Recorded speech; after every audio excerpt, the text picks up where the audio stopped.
เกจิอาจารย์ชื่อดังทางภาคใต้ของลาวปู่ซาสุดได้เสียชีวิตลงแล้ว Time to share ดีพลัสผลิตภัณฑ์ปกป้องตับจากเครื่องดื่มแอลกอฮอล์สวัสดีท่านผู้ชมกลับมาพบกับรายการทำทูแชร์สำหรับท่านใดที่ว่าอยากพลาดข่าวสารประเทศเราอย่าลืมกดติดตามช่องของเฮาไว้และสำหรับหัวข้อที่เฮาอยากจะนำเสนอในมื้อนี้ก็คือแสดงความเสียใจกับการจากไปของเกจิอาจารย์ชื่อดังอยู่ทางภาคใต้ของลาวเชื่อว่าหลายท่านน่าจะรู้จักกันเป็นอย่างดีก็คือปู่ซาสุดในสังวาในปัจจุบันเพิ่นได้เสียชีวิตลงแล้วในมื้อวานนี้ซึ่งหลายคนก็แห่ไว้อาลัยในปัจจุบันเนาะเป็นอีกหนึ่งข่าวที่อยากแจ้งให้ลูกศิษย์ลูกหาของเพิ่นและก็บุคคลทั่วไปเนาะได้รับทราบนำกันก็คือปู่ซาสุดนี่ได้เสียชีวิตอย่างสงบในเฮือนของเพิ่นเองในวันที่7 เดือน 3 ปี 2025ที่เฮือนของเพิ่นอยู่บ้านดอนสำโหงเมืองโคงแขวงจำปาสักเนาะสังวาปู่ซาสุดนี่ได้เกิดเมื่อวันที่4 เดือน 8 ปี 1945และได้เสียชีวิตลงในวันที่7 เดือน 3 ปี 2025สังวารวมอายุทั้งหมดได้80 ปีพอดีเนาะคือปู่ซาสุดเป็นเกจิอาจารย์ชื่อดังจากแดนใต้เนาะคือหลายคนรู้จักชื่อเสียงเฮียงนามเนาะมีชื่อเสียงโด่งดังเป็นวงกว้างบ่เฉพาะแต่ในลาวแต่ว่าโด่งดังไปในภาคพื้นด้วยเนาะซึ่งมีลูกศิษย์จำนวนหลายที่ให้ความศรัทธาและการยึดเพิ่นเป็นที่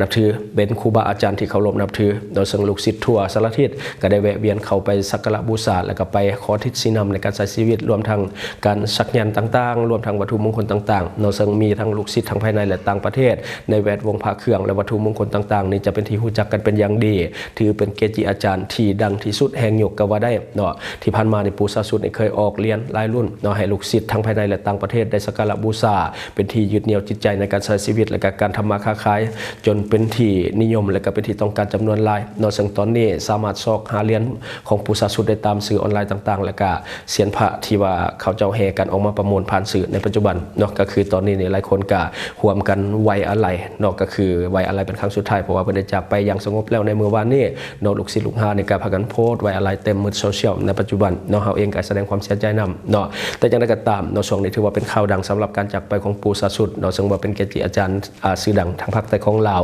มันก็มีหลายอย่างที่ว่าเกิดขึ้นเนาะสิ่งหนึ่งที่เฮาอยากบอกเลยก็คือการเตือนภัยมิจฉาชีพที่เขาเจ้าเข้ามาโหนกระแสเนาะของข่าวการจากไปของปู่ซาสุดที่กำลังดังเนาะก็เลยว่ามาโหนกระแสในการหาผลประโยชน์ใส่กับตนเองเนาะคือมันมีหลายบัญชีในปัจจุบันเนาะได้ออกมาหลายบัญชีแล้วก็หลายเพจได้ออกมาเปิดรับบริจาคสวยงานศพปู่ซาสุดเนาะซึ่งว่าเฮาเบิ่งกันชัดเจนแล้วมันก็เป็นเพจของมิจฉาชีพเพราะว่าใส่รูปคนอื่นมาแอบอ้างในการรับบริจาคเรื่อยๆเนาะอันนี้คือแฟนเพจของมิจฉาชีพเนาะที่ว่าเขาเจ้ามาแอบอ้างมาโหนกระแสการจากไปของปู่ซาสุดเพราะว่ามันมีลูกศิษย์ลูกหาจำนวนหลายที่ว่าอยากจะร่วมกินกินทานหรือว่าอยากช่วยเหลืองานศพแบบนี้ก็เฮ็ดให้พวกมิจฉาชีพเห็นโอกาสออกมาเปิดบัญชีในการที่เปิดรับบริจาคในการเข้าอย่างกินทานนำปู่ซาสุดเนาะจากนั้นก็ตามเนาะเขาควรจะให้บริจาคตามเพจที่ได้รับการยั่งยืนจากองค์การจัดตั้งเส้นเนาะมีใบยั่งยืนการเปิดรับบริจาคจากนายบ้านที่มีลายเซ็นแล้วก็มีการจำพร้อมเนาะอันนี้คือข้อสังเกตและต่อมาก็คือต้องเป็นบัญชีที่เปิดเฉพาะหรือว่าบัญชีที่มีการยั่งยืนจากการจัดตั้งเนาะบัญชีเปิดเฉพาะก็คือเปิดเฉพาะในการช่วยเหลือปู่ซาสุดหรือว่าบริจาคช่วยปู่ซาสุดหรือบอกก็ต้องเป็นบัญชีที่มีการยั่งยืนเนาะสมมติว่าในบ้านเฮ็ดใบยั่งยืนการรับบริจาคเนาะใส่บัญชีนี้ถ้าในบ้านเซ็นแล้วก็จำกาให้ก็สามารถที่จะโอนบริจาคได้แต่ถ้าว่าบ่จำเป็นต้องโอนเพราะว่าทานอาจจะตกเป็นเหยื่อของมิจฉาชีพก็ได้เนาะถ้าทานบริจาคผ่านบัญชีบุคคลทั่วไปเนาะโอกาสที่จะเป็นเหยื่อของมิจฉาชีพเนี่ยมันสูงหลายเนาะเพราะว่าเดี๋ยวนี้ผู้ใดก็แอบอ้างมืดในการที่จะเปิดรับบริจาคให้คนโอนเงินเข้าบัญชีส่วนตัวของเขาเจ้าเนาะฉะนั้นอย่าโอนโลเลเนาะเพราะว่าทานอาจจะตกเป็นเหยื่อของมิจฉาชีพได้ถ้าทานได้ต้องการที่จะกินทานนำปู่ซาสุดแท้เนาะให้โอนเข้าบัญชีของคนในครอบครัวโดยตรงเนาะที่มีการยั่งยืนจากองค์การจัดตั้งถ้าว่าทางครอบครัวเพิ่นบ่ได้เปิดก็บ่ต้องไปกินทานบ่ต้องไปโอนเนาะเพราะว่ามันมีโอกาสที่จะเป็นมิจฉาชีพสูงฉะนั้นเนาะต้องมีสติกับการกินทานกันแล้วแต่เพราะว่าตอนนี้มันมีหลายคนเฮ็ดแบบนี้เนาะวงการพระเครื่องและก็วัตถุมงคลก็ต้องระวังเช่นเดียวกันเพราะว่าในปัจจุบันเนาะมันมีหลายคนออกมาโหนกระแสเนาะโหนกระแสก็คือนี่แหละข่าวการจากไปของปู่ซาสุดในปัจจุบันค่อนข้างที่จะดังหลายคนก็เอาเหรียญต่างๆออกมาขายเอาวัตถุมงคลต่างๆออกมาขายในช่วงนี้ที่แอบอ้างไปถึงปู่ซ ซาสุดเนาะบางคนก็บอกว่าขายพระเครื่องหรือว่าเซาพระเครื่องนำเข้าแล้วปุ๊บเนาะส่วนหนึ่งก็จะไปเป็นรายจ่ายในงานศพแบบนี้เนาะซึ่งว่าเขาเห็นหลายคนที่เอามาไลฟ์สดตอนนี้แล้วก็มีหลายคนที่โพสต์ตามกระแสแบบนี้เนาะฉะนั้นอยากให้ทุกคนมีสติเพราะว่าทางครอบครัวเขาเจ้าบ่ได้เปิดเนาะบางทีนี่รายได้มันบ่ได้ตกไปครอบครัวเขาเจ้าเนาะแต่ว่ามันเป็นของเซียนพระต่างๆที่ว่าเขาเจ้าออกมาช่วยใช้โอกาสในตอนที่เป็นข่าวดังแบบนี้ในการปล่อยเหรียญออกไปตอนเหรียญเขาเองก็พูดว่ามันเป็นของแท้ของปลอมหรือว่าปั๊มขึ้นมาใหม่เพราะว่ามันสามารถที่จะปั๊มขึ้นมาใหม่ได้เรื่อยๆเนาะฉะนั้นอยากให้ทุกคนอุดหนุนตัวของแท้เนาะแล้วก็ไปบูชาในบอลที่ว่ามันเชื่อถือได้เนาะตอนนี้เซียนพระหลายคนในคนกระแสร้ายเนาะกับการเสียชีวิตของปู่เนาะแล้วก็นำเหรียญออกมาประมูลในราคาที่สูงและก็สิ่งที่ต้องระวังอย่างหนึ่งก็คือ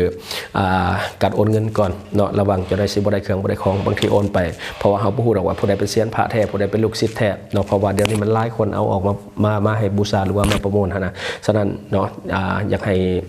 เบิ่งอย่างมีสติเนาะและทางรายการของเฮาเองเนาะก็แสดงความเสียใจกับการจากไปของปู่ซาสุดเนาะเพราะว่าเฮาเองก็ได้ติดตามผลงานของเพิ่นที่ว่ามีลูกศิษย์ลูกหาหลายคนเอามาลงในแฟนเพจต่างๆเนาะขอให้ท่านไปสู่ภพภูมิที่ดีแล้วก็ขึ้นสวรรค์ชั้นฟ้าให้สมกับบุญบารมีที่ท่านสร้างไว้เนาะและก็เชื่อว่าหลายท่านจะเชื่อว่าเนาะปู่ศาสุดจะเป็นเกจิอาจารย์ที่คนศรัทธาตลอดไปเนาะท่านใดที่ว่าสะดวกเนาะก็เชิญไปทรงสการเพิ่นเนาะเป็นครั้งสุดท้ายคาดว่าจะจัดงานศพที่บ้านดอนสำโรงเมืองโคงแขวงจำปาสักเนาะเพราะว่าเป็นบ้านเกิดแล้วก็เป็นบนอยู่ปัจจุบันของเพิ่นจนมื้อสุดท้ายในการเสียชีวิตท่านใดที่ว่ามีความสะดวกเนาะก็อยากไปทรงเพิ่นเป็นครั้งสุดท้ายก็เชิญไปได้แต่ว่าอันนี้ยังบ่ได้นอนเถื่อได้ว่าเพิ่นจะมีการทรงสการอยู่บนใดแต่ว่าบ้านของเพิ่นแท้เน้นอยู่ดอนสำโรงเมืองโคงแขวงจำปาสักเนาะท่านใดที่ว่าอยู่ใกล้เคียงลูกศิษย์ลูกหาต่างๆก็สามารถที่จะไปร่วมงานไปกินทานนำเพิ่นได้เนาะบ่ต้องโอนผ่านบัญชีเพราะว่ามันมีโอกาสที่จะเป็นมิจฉาชีพสูงเนาะอันนี้ก็แสดงความเสียใจกับครอบครัวของเพิ่นนำเนาะและทั้งหมดก็คือสิ่งที่เราอยากจะนำเสนอในมื้อนี้หวังว่าท่านจะได้รับสาระดีๆสำหรับท่านที่ว่าเบิ่งรายการเราอยู่คิดเห็นจะได้กับสิ่งที่ว่าเรานำเสนอไปก็อย่าลืมฝากไว้ภายใต้คอมเมนต์ของเราและข้าพเจ้าจะเข้าไปอ่านด้วยตนเองและขอฝากสำหรับท่านใดที่ว่ามีพฤติกรรมเสี่ยงในการใช้ชีวิตโดยเฉพาะการกินดิบกินแดงรับก้อยใช้จุเลือดแปลงล้วนแล้วแต่เป็นพาหะนำโรคเข้าสู่ร่างกายของท่านโดยเฉพาะพยาธิใบไม้ในตับและก็พฤติกรรมเสี่ยงในเรื่องของการดื่มเหล้าดื่มเบียร์คนเราเฮานี่อันดับหนึ่งอยู่แล้วในเรื่องของการดื่มเหล้าดื่มเบียร์นักๆเนาะ ขออภัยโดยเฉพาะการซุ่มแซวกันในปัจจุบันเนาะตอนนี้มันส่งผลให้เฮาเป็นพยาธิตับแข็งได้ง่ายฉะนั้นอย่าลืมปกป้องตับของท่านโดยผลิตภัณฑ์ดีพลัสของเฮาและเขาฝากเนาะคนเราเฮาในปัจจุบันเงินกีบยังอ่อนค่าฉะนั้นอยากให้ทุกคนช่วยพยุงค่าเงินกีบให้กลับมาแข็งค่าดังเดิมแล้วก็อย่าลืมส่งเสริมสินค้าที่เป็นของคนลาวที่ผลิตภายในลาวเพื่อลดผ่อนการนำเข้าสินค้าที่บ่จำเป็นจากต่างประเทศและสำหรับท่านที่เบิ่งรายการเฮาอยู่ถ้าคิดว่ารายการของเฮามีสาระหรือว่ามีประโยชน์อยากส่งเสริมอยากซัพพอร์ตอยากให้กำลังใจทีมงานของพวกเฮา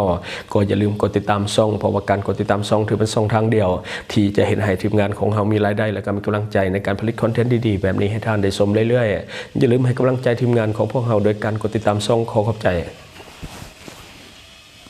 ดื่มแล้วดื่มเบียร์หนักๆอย่างต่อเนื่องกินอาหารดิบเป็นประจำหูทั้งหูว่าจะพาเป็นพยาธิตับ 100% แต่ก็เปลี่ยนพฤติกรรมพวกนี้บ่ได้อย่าลืมปกป้องตับของทานด้วยผลิตภัณฑ์ดีพลัสของเฮาเพราะการปกป้องตับง่ายกว่าการปินปัวพยาธิตับอย่างแน่นอน